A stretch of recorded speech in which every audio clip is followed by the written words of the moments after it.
Hey, this is iAllegedly. I'm Dan. Welcome back. I've got a good one for you today because people are not buying Christmas gifts this year. They're buying time. Crazy. Lot to cover. Hit the like button, subscribe to the channel, and don't forget to join our email list. The link is below in the video description, but let's get right into it. One thing that is very clear this year is that people are stretched. People are tapped out right now. And people are borrowing money at a record pace right now. And they say this is going to be the Christmas of buy now, pay later. Wow. And here's the thing, when do people ask? What's the highest amount of credit lines asked for throughout the year? When is that? October 15th to November 1st. So I researched this a little bit. Well, what's a good reason to get a credit line? And if you need this money, if you hey, listen, Christmas is coming and I need to buy some gifts and I'm tapped out. Don't do it that way. You've got to do it as if you're the most successful person in the world. And I researched this, I researched banking, and the key to this is that you're moving up in the world and that things are getting better. I got a promotion at work. I am now in outside sales and I now have an expense report and I have got to, pay for everything myself with my new company and get reimbursed for it, but I need to raise my credit limit by $3,000 or $5,000. Well, we can't do that, Dan. We can do 1,500. Would that help? You bet it would, because that's what you're going to use to buy Christmas gifts with. So, people are maxing out the cards. The wages are not going up, and this is what's happening. And people are hoping for one thing. They're hoping that they're going to be able to buy time, but the bills always come due. And in January, a lot of people don't have the money to make these payments and pay off their bills, so they just have a higher, amount owed on their credit cards. It's just that simple. And again, it's not like you're the only person that's doing this. So many people are doing this. Thousands of people are doing this right now. And again, this is going to be the Christmas of buy now, pay later, whether it's on your credit card or buy now, pay later. The thing about this buy now, pay later thing is it's so easy to get approved for this. They will give this to anybody. If you can fog up a mirror, they're going to give you this money. And the problem with it is that people always have the best of intentions and, oh, I'm going to pay my bills. And then they don't. And then they don't. You know, as small businesses are being forced to go digital, we have to accept digital payments. And, it's funny. I had a guy out working on the garage door and they're like, hey, do you have to pay by credit card? I'm like, why? He goes, we're just getting killed by the fees and the transactions and how long they hold the money. How long they hold the money? They should hold the money for a day. That's it. You guys should have, if you swipe your card on a Saturday or a Sunday, they should have it in your account on Monday morning. Oh no, it doesn't work that way. It's taken sometimes up to 5 days to get the money. That is insane, guys. Don't allow this. Switch your credit card company to get that handled. More and more companies are relying on lines of credit to get by, and this is just a fact of life. When I had a business that had a line of credit, one thing that we did was we used a separate bank account for it, and all the transactions were on that. And it's funny, I saw my accountant this last week and we had this conversation. So remember when you had that line of credit, how smooth that was? I've told everybody how you did it, Dan, because it just made it so that there was never a problem with, was this sales or was it credit line money? Where was it spent? We just had a separate account that the credit line payments would go into. The money that we received that covered the credit line would be put in that account and it would pay off the credit line. But it made it very, very clear for an accounting, tax, IRS, shenanigans standpoint, and it made it very, very easy. And people don't want to hear that. But man, you're starting to see fintech companies. Those are the financial technology companies that they want us to deal with that act like they're banks, but we know that they're not banks. They're not regulated. But what they're doing to get themselves an ounce of credibility is they're going out and partnering with credit unions that have the cleanest reputation out there. I am signed up for so many different banking sites, FDIC, Officer of the Comptroller of the Currency, people that do this stuff with the banking industry and all the banking when these people go out and they get fined, I get news about that stuff, and it's wild because they're putting more and more restrictions on this. But as they're doing this, banks are trying to figure out how they're going to solve, their problems, and trying to get more credibility by dealing with credit unions. And sometimes it works, and sometimes it doesn't. You know, we're going to go to switch it around today. Have you ever seen those electronic shelf labels you see in the higher end markets, like Whole Foods has them? There's some of the other markets have them. Problem with this is you literally could buy something pick it up off the shelf, take it to the register, and there could be a different price for this. And it's fluid, it's dynamic pricing. I hate these terms, but what it does, computerization can make it so that they can change the price on these products. Now, from an employee standpoint, it makes it incredibly easy not to have somebody go, hey, you got to change these price items, and every time I see somebody changing prices, hey, how many are you doing right now? Will you tell me? Oh, I've got, 6 aisles, I've got 88 items, and they tell you that. Imagine you click a button and the price changes in the store automatically. Very cool for them, saves a ton of time, but who pays the price for that? You and me. That's who pays the price for that.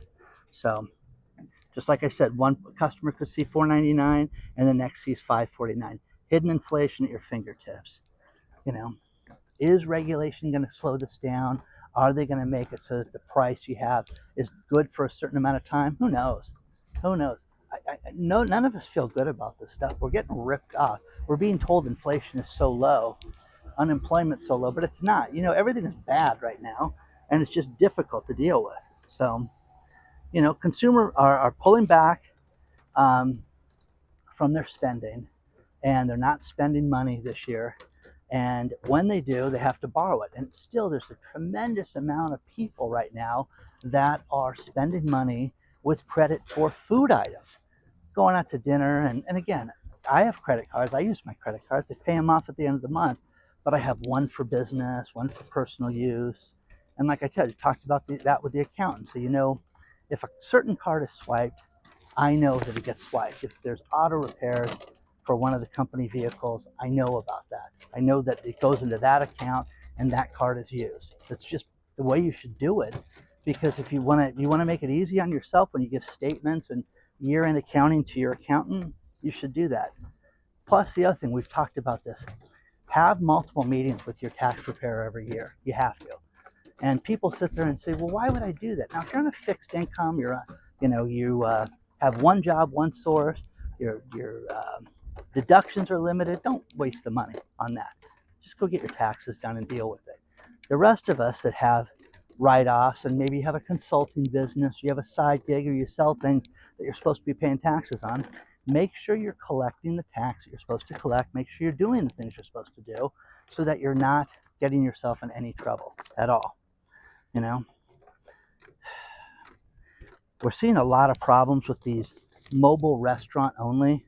God, here we have in Southern California, you have a ton of these ghost kitchens and restaurants that were opened up that were designed to just be takeout restaurants. And they're having problems right now. But here's the thing. I hate takeout. I'll eat it, but when I'm super hungry, but let's face it, the food quality is not the same. You go sit down and you get a salad that's just been cut and the dressing's just been poured on it 30 seconds before it was put on your plate. That's a big deal. When you have, a bowl of pasta and they grate the cheese in front of you, it's great. That's fantastic. But you take that home, it is not the same thing. It's just not. And the problem with these ghost kitchens and the places that don't have any place to sit down, that are takeout only, are experiencing huge downturns. These people are going out of business at a record pace right now. And people don't want to admit that. They just don't want to admit that there's a problem with this, and they call it the ghost kitchen collapse. But there's a place in Long Beach, California that I'm thinking about driving to for you guys that has dozens of ghost kitchens in one spot. So you may have just 600-800 feet, and for a few $1,000s, you can rent this ghost kitchen, and maybe you're going to prepare Chinese food. Maybe you're going to prepare Mexican food. But you can rent these places just for that, and DoorDash and Uber Eats and places like that will come pick up from you. But again, will these be successful? Who knows? Will it be successful to build a location that does this? There's a place in Costa Mesa, California that used to be the Grant Boys, and grants for guns, all that stuff. They used to have the sporting goods place, and that turned into a ghost kitchen place in Costa Mesa, right there, right by the 55 freeway. So, you know, will that be successful? Who knows? Who knows? Again, I hate stuff being delivered to me. I will never forget sitting in a Thai food restaurant and one guy walked up and grabbed over a dozen deliveries for, oh, I'm grabbing Stacy, John, Peter, McAllister, Smith. He was grabbing that and grabbed everybody. Well, he has to make, over a dozen stops. And my luck, I'll be the last one. So, let me know what you think about this. And again, this Christmas, guys, is going to be different. It's going to be a different Christmas. You want to do something nice for somebody, make it so that you don't buy them anything. The best gifts are ones that are thoughtful.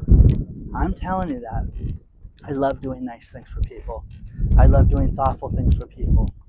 You want to do somebody a favor? Get them a job. Introduce them to somebody they can't get their hands on. Teach them how to work out. Teach them how to cook. Do something. But this whole thing right now of buy now, pay later. Don't go into debt to buy me anything. Don't. It's ridiculous right now.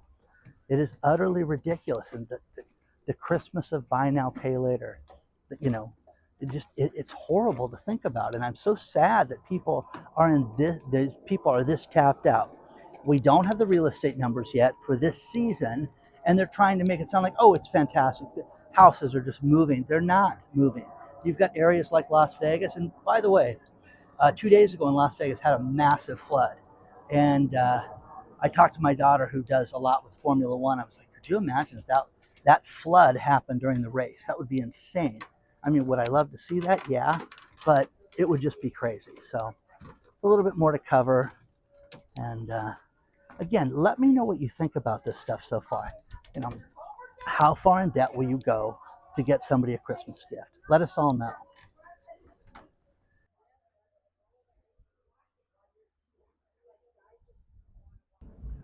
Just a few things to finish this video. And don't forget, we have a private channel called iAllegedly Live. It's all uncensored. And we have over 450 videos on that. And it's growing big. I love it. Go to iAllegedly.tv to sign up for that. Plus, don't forget, iAllegedly is on Spotify, iHeartRadio, and you can find us at the App Store and places like that. It's very cool. Let's see. A couple things to finish this video. A mattress company out of Syracuse, 49 locations, going bankrupt. Man, I've always never understood the mattress store thing. You need a mattress, go buy a mattress. But these stores, there's a lot of speculation that these stores do nefarious things. And there's a lot of videos out there that talk about this. I get a kick out of that people think that not this company, but companies have been using these to launder money and things like that. I get a kick out of that. Now, there's a sporting goods store out of the UK, Orvis, that's been in business almost 80 years. And they're blaming tariffs, and they're blaming the fact that people aren't going to be able to buy baseball bats and footballs and baseballs and everything. And they're going to close down another 30 stores between now and 2026. You're going to see more and more of this, guys. This is the beginning of this. This is absolutely the beginning of this. One thing that has been happening, we talked about the problem with donations and donation sites. One thing that's been happening in California and in New York is, they have those bins like the Salvation Army bins where people dump their clothes in and they just donate clothes. Well, the homeless and people that are not from this country go in there and steal all the clothes. Some of them take the clothes and sell the clothes. Some of them take it to wear it. So isn't that wild, guys? I mean, you're gonna have to monitor those now and have cops around those. So it's terrible. Hit the like button, subscribe to the channel. Don't forget, we have an email going out this week. You don't want to miss. A huge announcement's coming. And plus, don't forget, we're gonna have our normal Christmas giveaway where I give out thousands of dollars worth of stuff like I do every year. It's going to be very regulated and regimented, and we're going to give out cool stuff that nobody else does. Okay? So make sure you're on the email list because that's who gets to find out about that first. Okay? Like, subscribe. Questions, it's hello@iallegedly.com. But I'm telling you, do not borrow yourself out of debt. The one thing that you can look forward to is the fuse being lit on your life and on time. Time is short, guys. And everybody's intentions are, oh, I'm going to pay for it later, Dan. Don't worry. It's going to be great. But if you do this, I'm telling you, you've got, the bills to pay in January. Okay? I'll see you soon.